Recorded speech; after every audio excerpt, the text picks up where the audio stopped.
Kalau teman-teman semuanya, gimana sih caranya supaya kita itu bisa lancar speaking-nya? Banyak fenomena yang terjadi di mana, oke, aku udah lulus HSK 1, 2, 3, 4, atau bahkan 5, tapi begitu kita harus berinteraksi langsung menggunakan bahasa Mandarin itu kok kayak kesannya semua yang ada di otak kita ini tuh menguap begitu saja. Gimana caranya supaya kita itu pas lagi speaking rasanya lebih natural, terus kita juga bisa ngobrol gitu ya sama orang-orang Tiongkok. Menjamin kembali lagi, ya kalau kita mau bisa speaking, berarti yang harus terus dilatih adalah speakingnya. Kenapa speaking ini tuh akan jadi salah satu hal yang paling sulit? Pertama, menurut Xiaomin, karena di otak kita itu selalu ngerasanya nada di bahasa Mandarin susah. Yang kedua adalah, di saat kita mau praktek ngomong, kita selalu ngerasanya juga, duh kalau aku ngomong kayak gini bakal diketawain nggak ya? Duh kalau aku ngomong kayak gini lawan bicara bakal ngerti nggak ya? Jadi sebenarnya sebelum kita coba, kita itu udah overthinking dulu di sini dan akhirnya itu nggak praktek sama sekali. Untuk bisa kita pede ngobrol pakai bahasa Mandarin, itu semua pasti ada prosesnya. Kendala yang paling besar adalah karena Xiaomin, aku nggak punya teman bahasa, aku nggak tahu mau praktek latihan ngobrol sama siapa. Kalau misalnya sekarang nih, Xiaomin langsung ngomong sama kalian, 好的呢，我们现在用汉语交流吧，怎么样？ Kalian juga pasti akan langsung kaget. Begitu dikasih orang Tiongkok juga nanti, aduh itu orang Tiongkok ngomongnya kok cepet banget ya, aduh itu orang Tiongkok ngomong apa sih, aku nggak paham, aduh aku kan masih pemula, aku kayaknya nggak bisa deh kalau langsung pakai bahasa Mandarin dan bla bla bla bla bla. Jadi sebenarnya kembali lagi, banyak juga excuse-nya kan, ya nggak? Jadi untuk kita bisa memupuk kepercayaan diri kita itu dan juga melatih supaya kita nggak terlalu banyak overthinkingnya, satu-satu hal yang paling bisa kita kerjakan lebih dulu dan lebih awal adalah dengan kita sering latihan ngobrol sama diri sendiri. Ini pasti bakal sering diketahui sama orang rumah, pasti. Tapi ya kembali lagi, fokus aja, ingat adalah kita mau bisa bahasa Mandarin. Tahapan yang pertama adalah kita mulai dari meniru aja dulu. Misalkan nih, kita dengerin lagu anak-anak. 1, 2, 3, 4, 5, 6, 7, 我的朋友在哪里? Kalau misalkan dari satu kalimat itu 1, 2, 3, 4, 5, 6, 7, 我的朋友在哪里? Ini aja kita belum bisa dengar semua, ulang terus. Sampai kita misalnya awalnya kita cuma bisa 1, 2, 3, 4, terus akhirnya bisa 5, 6, 7, terus akhirnya dari 我的 itu tuh 我的 atau 我的 atau apa. 我的朋友 itu 朋友 atau 朋友 atau apa. Jadi sebenarnya kita juga harus bisa setiap kali kita belajar atau setiap kali kita mendengarkan sesuatu itu kita juga explore, kita itu juga nebak-nebak. Bukannya yang selalu Laos yang kasih tahu, ini tuh 我的朋友. Itu bunyinya TE ya, itu nggak ada anginnya. 朋友 itu adalah ada anginnya. Nah inilah yang menurut Xiaomin jadi sebagian besar pas kita belajar bahasa Mandarin juga karena takut salah.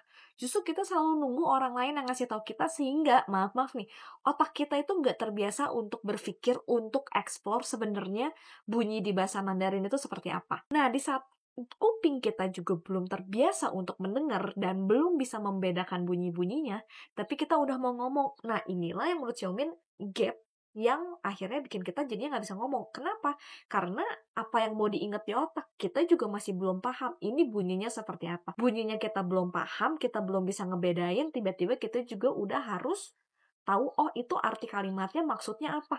Nah inilah yang akhirnya bikin itu tuh jadi kayak lingkaran setan yang bikin proses belajarnya makin lama makin pusing. Menurut Xiaomin nggak apa-apa, kita dengerin dulu yang banyak berulang kali. Kalau misalnya kita denger 5 kali masih belum bisa, ya dengerinlah 10 kali. 10 kali belum bisa, dengerinlah 15 kali. Kayak film Karate Kid, wax on, wax off. Itu mungkin terlihat hal-hal yang simple, kesannya nggak berarti dan melelahkan, membosankan. Tapi justru dari wax on, wax off itu akhirnya anaknya jadi bisa ngeluarin jurus yang berbagai macam kan.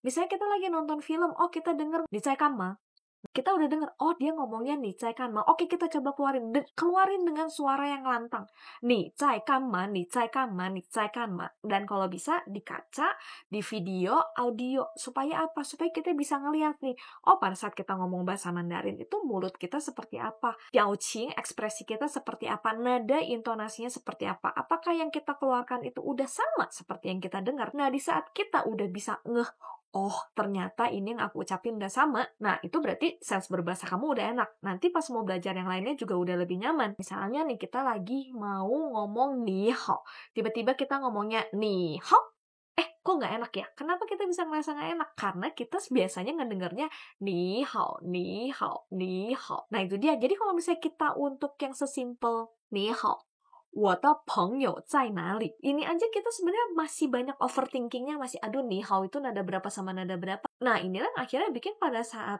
speaking pun kita jadinya terbata-bata. Mulailah dari tahapan meniru terlebih dahulu. Nah, di saat kita udah bisa meniru, baru kita coba explore lagi. Aduh, handphone kita taruh di mana?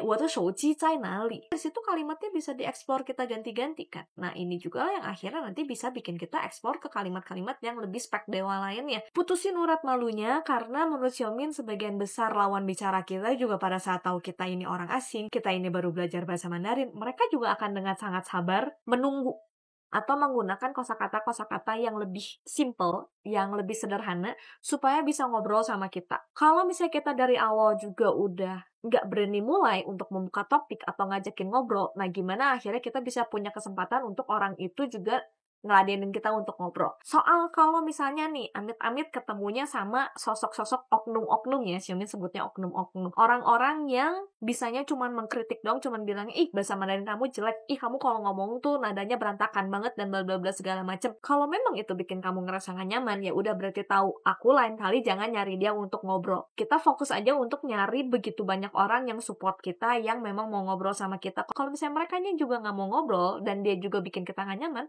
ya udah kita juga nggak usah maksa mereka. Kita tinggal cari lagi lebih banyak orang untuk kita bisa explore. Itu juga salah satu alasannya kenapa Xiaomi bikin konten. Yaitu dia tujuannya supaya apa? Supaya Xiaomi itu bisa ketemu dengan kalian-kalian yang pengen belajar bahasa Mandarin juga, dan kita sama-sama pengen menciptakan suasana belajar yang produktif dan saling mendukung. Kita tinggal fokus aja tujuan kita apa. Kita tujuannya adalah kita pengen bisa lancar speaking bahasa Mandarin, berarti yang akan ngomong itu kan mulutnya kita ya, bukannya mulutnya Laosha atau mulutnya teman kita yang lebih jago. Nggak apa-apa, semuanya berproses, nikmatin aja, dan juga kita, ya itu dia, lian piyao hoit ya. Urat malunya putusin, tebel muka dalam artian positif ya. Semua orang pasti punya proses dan juga prioritas cara belajarnya masing-masing, tinggal ditemuin aja, dapat klikannya di mana, dan lakukanlah secara konsisten, pasti tujuan kamu untuk bisa bahasa Mandarin dengan lebih lancar akan tercapai. Oke, segitu dulu aja untuk Kongko kali ini. Kalau misalnya kamu punya topik Kongko lain yang pengen dibahas, bisa langsung